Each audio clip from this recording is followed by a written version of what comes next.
Welcome back to another episode of the Talkatives Football Podcast. Without skipping anything, let's just get right into it.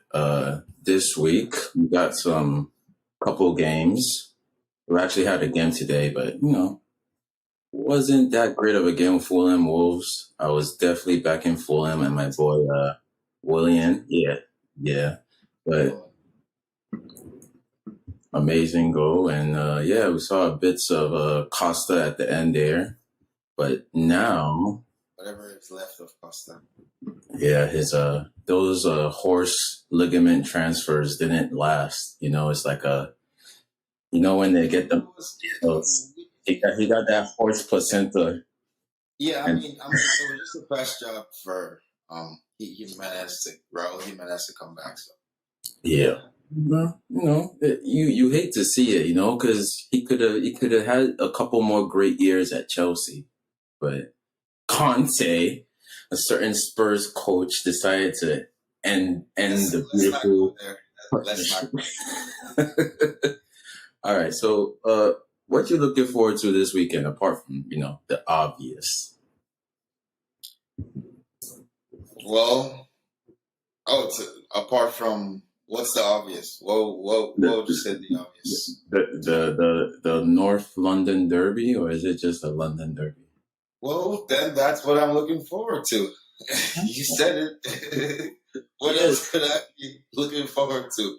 Yeah, I'm looking at the fixtures right now, and it's just like that's clearly the biggest game. Man City and Liverpool are away to Bournemouth and Crystal Palace. Arsenal is away to Leicester. Man U aren't playing this weekend. Yep. Newcastle, Brighton postponed. And then we just got everybody else. So, I mean, yeah. Hopefully we can see some more upsets in these away games from the top six so Chelsea can finally start climbing the table. But, Tottenham, Chelsea. Out of the 5 games we played at the new 3-point lane, we've won 4 and drawn 1 and lost on penalties. That was a League Cup. But in the league, we're 3-0 at 3-point lane. Yes, sir. Can we keep the streak going? We'll see. We'll have to find out this weekend. We're what? 2 wins from the last 14, 15 games now. I feel like this might be our chance to, turn things around, but I've been saying that every single game. At this point, I'm hopeful, but I'm not expecting much, but at the same time I want to win that game so bad because we need the points. We need them way more than Tottenham do anyway. So I hope we play like it. Yeah, I mean, we'll see. There's only one question in my mind. Will we finish our chances? We finish our chances, no doubt in my mind we'll win this game. So our biggest issue going back how many years now? So because I know we will get chances, we just got to put them away. And if we put them away, we'll win this game. We don't have to put all of them away. Just got to put a few. We need to score at least 2 to win. Because if we score 1, we're probably going to concede. We just have to. I don't think we got to score at least 2 because we're creating chances with Felix. We have King Shield. What a surprise! Surprise dropping. I always like surprise drop-ins. That was a welcome special episode. Welcome back to the podcast. We're good. We're good, but at the same time, we're Chelsea fans, so we're talking about the Spurs game. We need those 3 points. I think if we play Felix and Hazard, and I said Hazard, Havertz up front again, they can continue to cook. Um, and I hate to say this, but I think Mason Mount has to. He's woefully out of form. I'm not sure if I want to start him or not. I just checked. Yo, shit. I'm so Oh sorry. well. I really want to move on to talk about the big match that happened this week. Which one? The Pep thinking he's a genius. Yeah. That's really a real juicy story of the week. And Huge. just like having that Man City spokesperson is here. So Shield, could you care to elaborate on us what exactly happened on was it Wednesday or Tuesday? No, it was Wednesday. Wednesday. So Yeah. what happened on Wednesday in Leipzig, Germany? Well, I can't really speak too much on it, to be honest with you, because I wasn't paying attention. But I heard the reports. That's all I can say. I'm not gonna speak more on that because I feel like that's more Marcus's what's it called, specialty. But it was said that Pep was not happy after what happened on Wednesday. It was a very, very sad day for City boys. So I'm gonna say. Why was he unhappy? He picked that team. Yeah. That team, like, there was no Nkunku in there. I mean, I guess because of the injuries, but that team should still be good enough to beat Leipzig, you know? Yeah, but according to what he was saying, it was just like I can't say much for Pep, you know. Pep was God. We all have bad days. But apparently he just didn't feel he felt like he thought we were gonna win the game. I don't know. I think that VAR is what really fucked us up. VAR. What? No, because it says what is it called here? Yeah. I mean, looking at the stats. We something. Hold up. That's what they start doing nowadays, blaming VAR. Yeah, look at that. Like, y'all dominated the game, but you only had like one real chance, and that was the Mahrez goal. Yeah, that's what they were saying. But no. Clear cut chances like it was that. It was apparently it was a stoppage time, so that's what happened. But I just gotta take the L for the team, definitely. But I think there's another case like without De Bruyne supplying Haaland, there's really nobody else to do it because like Mahrez and Grealish are more stingy. I mean, Mahrez's opener was canceled though. That's another thing too. Because if that wasn't canceled, we would have won that game. To be fair. Canceled. Yeah, your defense isn't y'all's strongest suit. Y'all's strongest suit is scoring goals and dominating the game. But yeah, that's true because of like the recent seasons. But like I wouldn't say our defense isn't our strongest thing. It's just we haven't really focused on it in a minute. To be fair, because if we focus on our defense, like I feel like we gave away most of our full like. I mean, y'all barely played defense in the game, so how are you gonna focus? Because before we already had like a set team. I don't think like right now Pep hasn't really focused on our defense as a team, like a defensive team, to be strong enough. Because right now I feel like right now his main focus has just been like the midfield and the forwards. So his plan is kind of like face towards that, not like the whole 12. I mean the whole 11 on the field. So I mean, like it doesn't help when you send a Cancelo to Bayern Munich too, especially since Stones and Laporte were on the bench because they were injured. But even like their whole too is like I was down. One is out there scoring, and it's been shown multiple games now. If De Bruyne isn't there, Haaland doesn't do anything all game. I almost forgot for a minute this guy that we sold to Arsenal. Was it Arsenal? Zinchenko. Zinchenko. I Zinchenko was love such a it. crucial part of our defense. I'm not gonna Yeah, lie to you. I And think it was then to back. see this, You lost huh? like a really good right back, a really good left back. Marcelo, and then you spoke. Well, He you scored looked his up Marcelo. he scored his first Premier League goal Yeah, it for was a nice Arsenal last week. banger. I was like, wow, that's Banger. crazy. Yep. You sold them to But Arsenal. You sold two of your players to Arsenal, and now Arsenal is ahead of you in the league. Yeah. I know that one is and painful. at least if I'm gonna let Arsenal have their year. At least it's not you guys. You guys. Hold on, brother. You're lucky. Wow. No, it's not luck. It has nothing to do with luck. It's just like we know better. It just can't be you guys.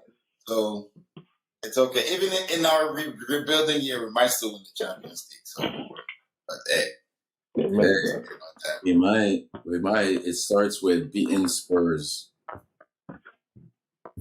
Because if we can't beat Spurs, like, come on now. Well, yeah, the fact that you guys let the Spurs beat, like, have you guys seen when you guys are on the table? Yeah, we're in the same place we've been all year, literally. But like, how did Tottenham? Like, I don't know. I feel like I haven't been paying attention. But like, how did Tottenham get number 4? How did that happen? I know. Man, because everybody wants Conte is a really good coach, regardless of what Marcus might feel. right. Really good coach. He's making it work with scrubs, and they're in 4th position. They're still in the Champions League. I think they're still in the FA Cup too. So it's like Conte is not some terrible coach that doesn't know what he's doing or how to like build or motivate. And can we give Erik ten Hag his props finally? I would like to at least for knocking at least for knocking the sorriest organization out of the Europa League. I don't want to hear them or see their face again. Barcelona. If I never had to see a Barcelona fan ever, give Erik ten Hag his props, I would like to, because especially in the second half of that second game, he outcoached Xavi. He just straight up just outcoached them from top to bottom. That's where his experience came through. But at the same time, you also have to give a big shout out to like one of literally his best player this season. And well, first of all, they got rid of Ronaldo, which was like now it's like, I wish it would have worked out better, but I'm not giving them credit for that. It's been amazing. I'm not giving them credit for getting rid of Ronaldo, no. But I will say, I will give Rashford credit, but I'm not giving him credit for. I'm so confused. I thought you said Barca at one point. I was like, when did Ronaldo go to Barca? Like what? No. Well, I don't think Rashford would be doing so. I don't think Rashford would be doing so well if Ronaldo didn't leave. Because if you see, Rashford only really picked up in goals after the World Cup, after Ronaldo was gone. So it's like that led to Rashford more games. A month before that, though. So I don't know that. So no, it wasn't a month before. It was literally right before the World Cup that he had that interview, like a week, and then. Like halfway through, they terminated his. There were still a few games though. There was still like playing any of those games though. That's what. Yeah, and he was already getting benched long before even before they parted ways with him. He was getting benched already since, and Rashford wasn't scoring. So I'm not. It's a huge elephant. It's a huge elephant in the room. Ronaldo there, unhappy Ronaldo. Like it definitely affected. I would say the elephant in the room is Erik ten Hag couldn't come to an agreement with his best player. That was the elephant in the room, and I understand that. If you can't, he did the next best thing. Get rid of him. But I'm not going to give him credit for getting rid of one of the best players on the planet. No. I will give Rashford. I will give Rashford credit, and I will give Erik Ten Hag for out coaching some of these coaches here in the Europa League. He has, but I feel like they both deserve equal I'm not going credit to give him credit because Rashford has been on fire since the World Cup. Just unstoppable. Since the World Cup, absolutely. He's in his prime. He's 27. In case everybody forgot, he's not like 21, 23. Man is 27. So, yeah, good for them. Actually, I kind of hate it though. Like, I don't like it. They're in the title race right now. They're only 3 points behind City. Yeah, they are.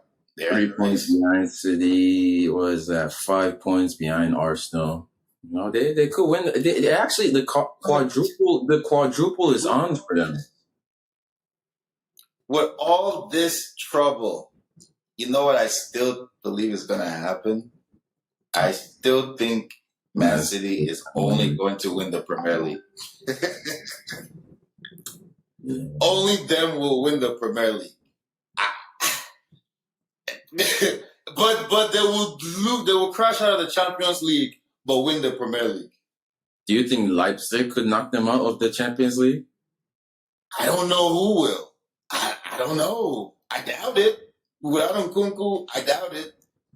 But I don't know. I mean, it could be Cancelo, or maybe Cancelo can't play against them. Yeah, I don't think Cancelo can play against them. So. Oh, he's on loan. Maybe. But no, I think it doesn't. Loan doesn't matter in the Champions League. I think it's because he probably played for Man City earlier in the Champions League. Maybe that'll be why. But I'm not sure. I haven't really. I mean, we're able to register Felix and Mudryk. So. And they already played in the Champions League. All right. Yeah, so I think Cancelo will be able to play. I don't know if he can play the loan. I didn't know. Yeah, if it can, I don't know if he can. But bro, remember when we had what's his name, Courtois on loan at Atletico Madrid? He played against us in those games. We had against Atletico Madrid. He did. I think. So I think it's different in Europe. Yeah. But I don't know if that same rule applies like to this day, but I would prefer if the rule was he can still play because I don't see any reason why. Yeah, I don't see. Yeah, like he's on loan. It's the Champions League, that's a chance to prove Pep the reason why he you shouldn't go Pep. I hope he starts that game and he gets an assist, scores, balls out, is man of the match. Yeah. Who knows? We'll see. Like if they get knocked out by Leipzig in like 2 weeks, then I'm definitely back on the Man City are gonna win the league train because now they have nothing left but the league. So we'll see. We shall see. Honestly, I kind of hope they get knocked out early. It'll just be like, y'all couldn't even beat Leipzig. You should not hope they get knocked out early because it would go against your agenda for Arsenal to win the league. It would go against. Because then you're only gonna get angrier, and then they're gonna go harder at the league. So. I actually want them to get right to like the semifinal and then lose. I want them to crash out against Leipzig and then come back to the league and be angry and still not win the league. That would be great for you, but man, you don't see it.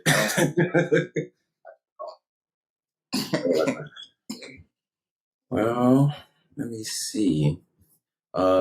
This midweek we don't have Champions League. We just got FA Cup fixtures, which Chelsea are not a part of.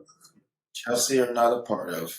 But honestly, I'm glad we are not because we would crash out of it either way. Because we would play players we don't normally play. Yeah. I'm actually glad we got knocked out by Man City and not like Grimsby Town or Derby County. Like at least we were just like, yeah, this is a better team that knocked us out. Boo We were hoo. going through it then, though. We had a lot of injuries back then. Yeah, That's yeah, it was. it's a pretty good, silver. We were all falling in love with Lewis Hall. Like, hey, he just start, and then he was ball. He's a young player. He's like raw talent. Calm down. Hell, man. Really raw. Oh man, we've been through some. We've been through some ish this season, man. We've been through the most, but like basically everybody. And Lewis Hall to save us. But hey, man, everybody's pretty much fit. Only Broha and Mendy are out long term, and we got Conte, Pulisic, and who was the last one? And like coming back into training. Like I think there was one more player that's coming back. Was it Fofana? So but I can't say they're fit. I can't say they're fit though. They're healthy, but they're not match fit at all. Yeah, but Kovacic they're almost back. Didn't we start Kovacic last game? Yeah, he wasn't match fit. He didn't look match fit. I mean, he still looked like Kovacic, but he just didn't look fully match fit. Yeah. Loftus-Cheek is definitely not match. These players, you gotta give these players time. Yeah, so there's a lot of and that it definitely helps not having any like midweek games. Like we play Spurs Sunday, and then we don't have a game until I think like Saturday against Leeds. Yeah, yeah. Apparently, the word on the street of Stamford and Stamford Bridge and Cobham, word on the streets of Cobham is we had a very terrible preseason, and second at 100. Yeah, even Tuchel said when he was asking around Cobham, they kept on hearing that the preseason was really bad, like just bad all around. Practice, games, because I watched the preseason games. It was bad. we had like new, and then we had to fight Cali. Did we lose to some MLS team in preseason? Yeah, it was bad. And bad. Honestly, that was the Conor Gallagher miss PK. Oh so where he tried to like chip it. That entire game. Yeah, it was hard. It was hard to watch. Like we were really getting counterattacked on by a US MLS team. Like just passed around. Like, it was hard to watch. It was bad. And so like we're Spurs. Shameful, but yeah, it's true. The preseason wasn't good because even like Tuchel was complaining about it, like traveling and not being able to focus on football. He doesn't have enough time to evaluate the squad. And now again, this next preseason, they're talking about going back to the US again. So you'll see. Well, we're talking about friends with the Rex team. They got to do their marketing thing, man. Yeah, but it's like there has to be like a middle ground where we prepare for the season and can still get marketing done. Because like I don't know playing Wrexham in preseason is going to help us football wise. There is no middle ground. The middle ground is get ready while we take these photos and ask you interviews and be in your face with cameras and mics. Get ready. I think the middle ground is probably like cutting down on the travel. Like cutting down on the travel and staying like one state the whole time instead of flying all over the United States. Like just have one training camp in like Florida or LA or Texas or Dallas and have all the games in that same state or town. Because the main thing Tuchel was complaining about was the travel. Like, traveling every day, not being able to relax. that doesn't help with him. Yeah, but what I'm saying is that's not going to change. Chelsea's always done this for preseason. We always travel to Turkey, China, Vietnam, Japan. We always travel, so that's probably not going to change. And even when we travel, we play multiple games because why not? But we just gotta fight through it, man. We just gotta fight through it because we ain't the only club doing this. Everybody else is doing this, so we just gotta fight through it and get to a level ground where we have a foundation to build on. We just gotta build preseason. This next preseason is probably going to be like the most important preseason. It's like modern history for Chelsea because we got all these players. We got players coming back from loan. We got a coach that we don't know how long he's going to be there for. Oh, Bakayoko is coming back. Bakayoko is coming back. Lonchkaku is coming back. Like, you know. Yes. Both the lines were like, no. Yeah. No. Like we don't want. No. We got young. You're not doing We're gonna have like 40 players in that preseason, pushing 50. So it's like we gotta be able to make those decisions quick on who is staying and who is going, and like get a bunch of players off their sheet too. Like, you know, like Bakayoko, Lonchkaku, we gotta sell those guys like ASAP. We gotta get them off the books. Like, do we sell Batshuayi or is he on loan still? I think he's on loan. Oh my God. Yeah. We still have got like goddamn Batshuayi on the. He's on loan. Yeah. It's gonna be tough. We're still in February, so July is still like 4 or 5 months from now. So hopefully we could just like win enough games so we have something to look forward to next season. That's all I'm asking for, and I think it all starts with beating Spurs.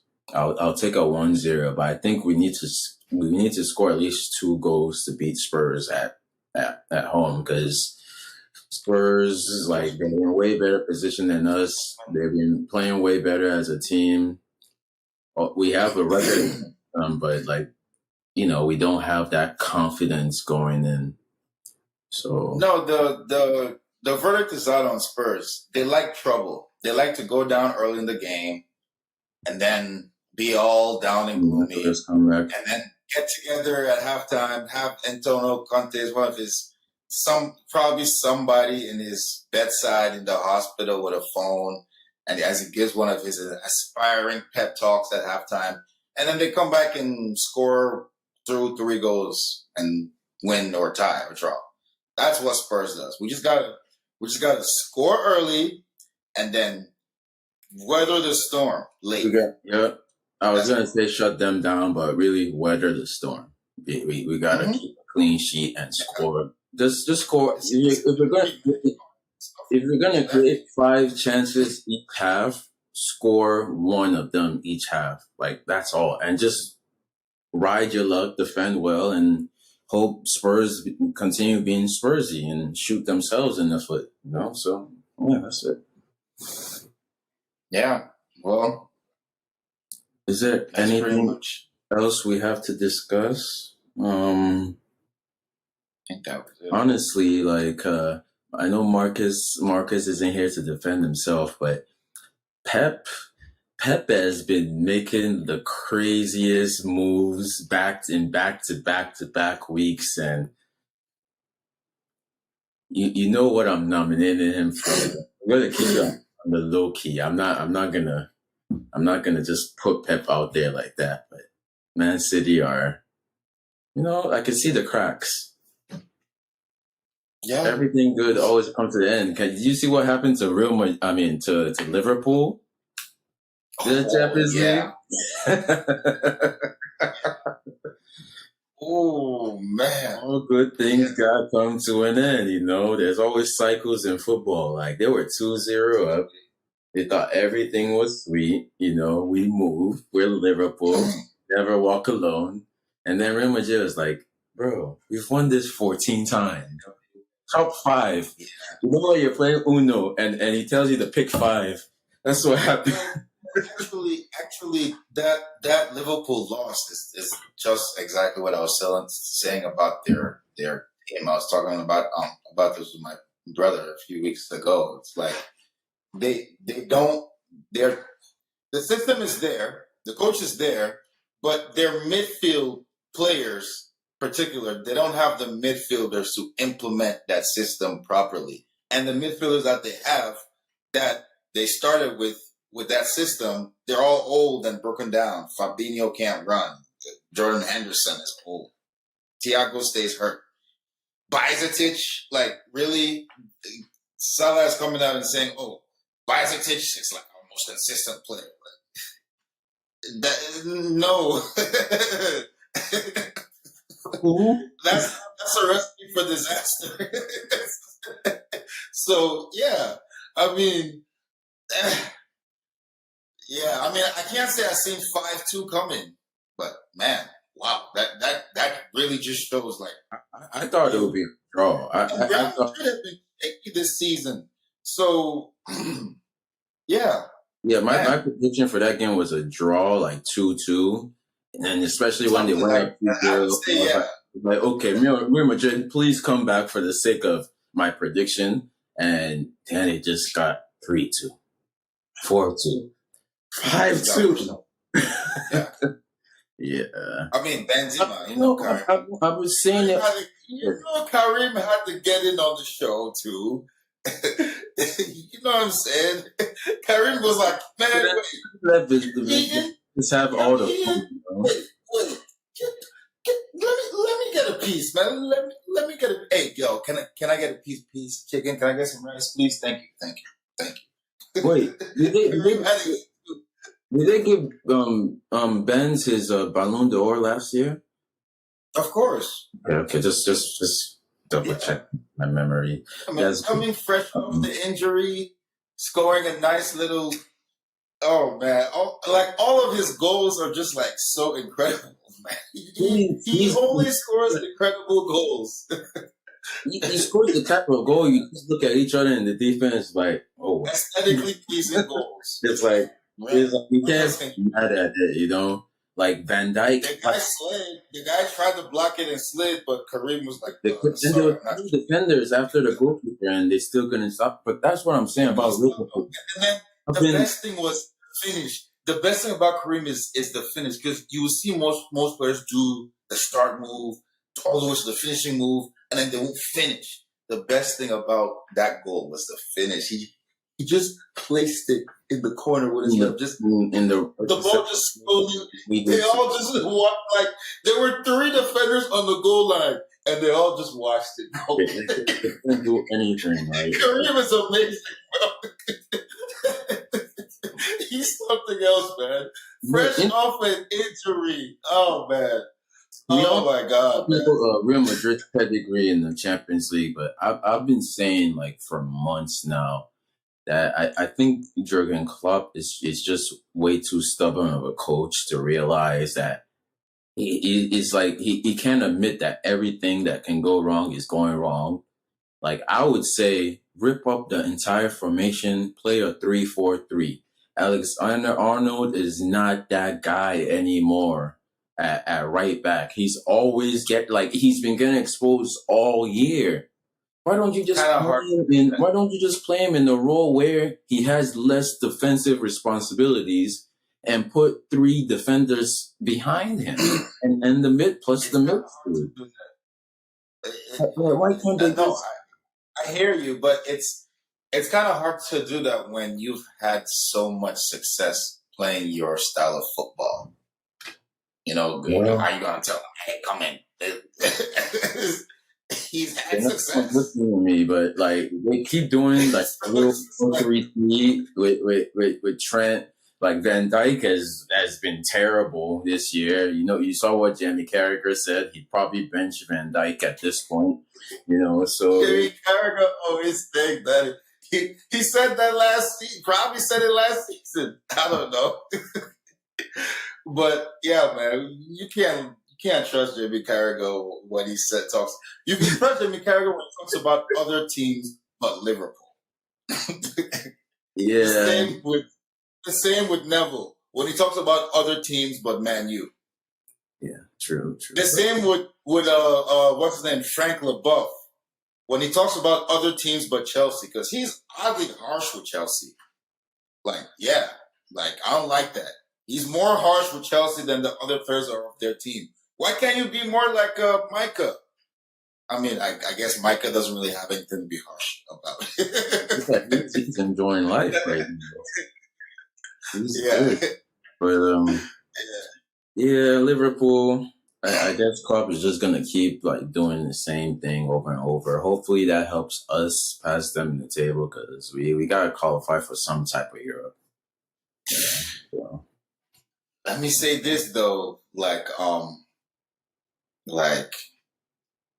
just one last point, and I'm behind Graham Potter 1,000%. I'm not calling for his job or anything, but I've been watching BT Sport, and I see Thierry Henry sitting next to Micah Richards. Are you saying and what I'm just like? Don't say too much. Stop that. I am behind Graham Potter 1,000%. But I keep looking at Thierry Henry talking about football, and God knows the game. That man is a TV sports presenter. He is not a manager, Zach. Stop. No. I don't know. He was. He was an MLS manager. And how did that end? Like, why isn't he still a manager? It did not end well. He wanted anymore? He wanted more money? I don't know. No, because he failed. He definitely failed hilariously as a manager. Like, I don't think like how many good coaches are there that actually had great careers? He was a good No, I don't think he failed like that. I think maybe they just didn't win enough, but they were a good team. Montreal's a good team. As far as MLS. But yeah, they're actually one of the better MLS teams. Really? He did not manage the MLS team though. Oh, they did. I thought he did. He played for New York Red Bulls. And then he went on to Arsenal and retired. And his managerial career is assistant at Belgium. He managed Monaco, Montreal Impact for 2 years. Thank you. And then he was assistant at Belgium again. Okay. I think he was actually like the first coach of Montreal Impact, if I'm not mistaken. He kind of like built them up, if that makes sense. Like made them what they are, essentially. Because now they're one of the better MLS teams. So, yeah, I remember Drogba playing for Montreal. He was a bad coach. I mean, it's just like if there's a lot of former top players like Gary Neville that they've tried to be managers and now they're back home. And not everybody can be a good manager. I think Thierry Henry stepped away or something. I don't think he got fired though. I mean, let me see. Because I seem to remember I used to watch those Facebook clips of him talking to his players, man. I don't know. All right. Here it is. Manager, man. Here it is. Signed a 2-year deal. After leading Montreal to their first playoff berth in 4 seasons on 2021, 2021 season, Henry stepped down as head coach of the renamed CF Montreal to be closer to children in London. Yeah, man, to help the kids out. Come on, bro. He did a reverse. He did a reverse. The boy is like that. And chosen bro. Football. Exactly. He chose to leave. They probably weren't paying him enough or whatever. No, he just missed his kids. Oh, Literally, yeah, the true. Wikipedia says Makes like he just sense. said he wanted to be closer to his kids in London. His His kids live kids. in Yeah. London. Yeah. Because I'm turned on BT Sport right now, and he's sitting next to Micah. I'm like, man, bro, like, okay, Yeah, just sit right there, stay right there, don't go anywhere. yeah. Just like wait up, hold up. But you know what I'm I've telling seen? you, I've seen. Thierry Henry is a diamond in the rough, coach. I'm telling you, he's a diamond in the rough. What is John He's a, Terry up to nowadays? I can't say. I know exactly what Wayne Rooney's up to. He's an assistant at Aston Villa. Wait, oh, he was. Is he still? But he's the head coach at Derby County now, right? Really? No. Was he fired from that?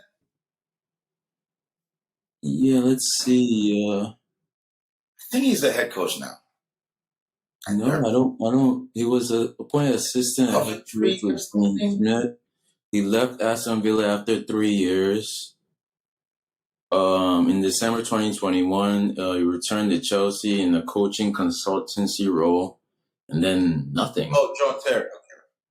Yeah. Yeah, man. You know. No, he's now something. He's an owner. He's an owner now. Owner of what? Chelsea. Remember the little consortium? Yeah, I think they tried to bid for Chelsea, but they didn't win it. It was Todd Bowley and co. He doesn't own Chelsea.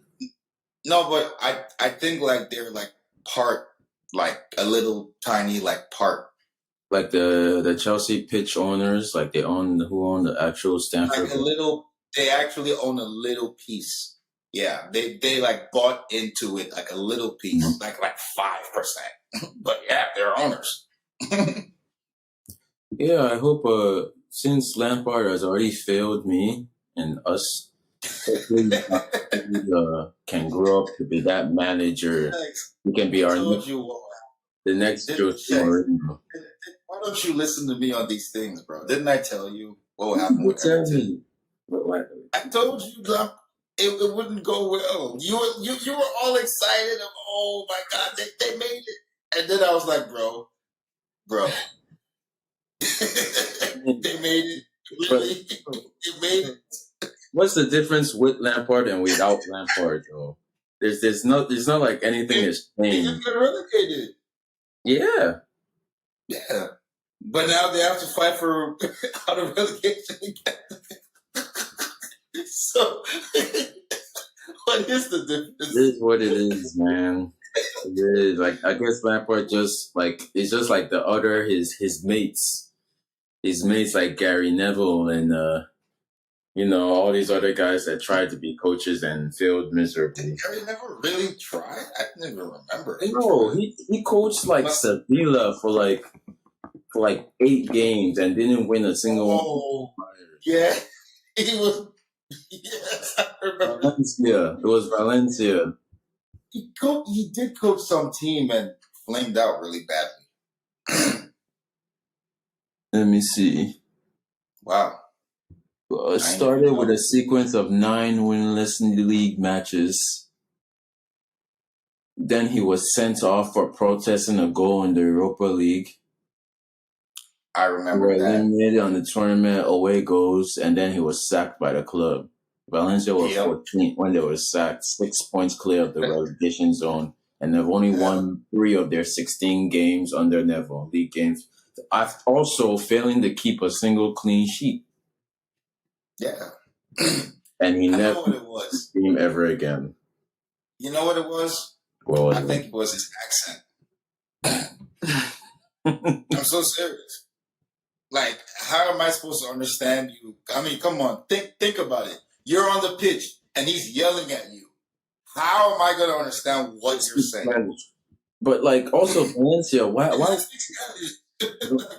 would you hire Gary Neville? That was a bad hire. Somebody who has never managed a club ever in his life. He just Gary Neville. He used to play for Manchester United. He's gonna be what? Hey, Man U legend. It's not like it was they offered him the Man U job. like Lampard. Like that's like Lampard was straight nepotism. It's just like that's the greatest player of all time. Come back. So we don't care what you do. Just what you got. And we're like, but Valencia? I don't know what this Valencia. Like how did you? But Lampard had some kind of resume. He from almost got promoted with Derby County. That was his resume. Coming to Chelsea. Yeah. But really, his resume was all the goals he scored for Chelsea back in the day. That was the true resume. That's true resume. I'll agree with no, nobody cares what he did at Derby. It's just like, we need a coach right now who's available. Oh, Lampard is a coach now? And he did really well with Derby? Come on, let's do it. Let's believe in the dream. It was a lie. But is there anything else we have to discuss before we sign off? No, I think we covered pretty much everything. Yeah, this has been a little shorter episode because we don't have a Man City fan to argue against anything. But before we go, I'd like to thank all our listeners. And if you liked the episode, drop a like, drop a comment, hit subscribe, share with your friends, tell your friends about it. We'll be here every week. Moving forward, we're trying to be, dropping every Wednesday, 6 p.m. an episode for y'all. So like, comment, subscribe, and have a great day.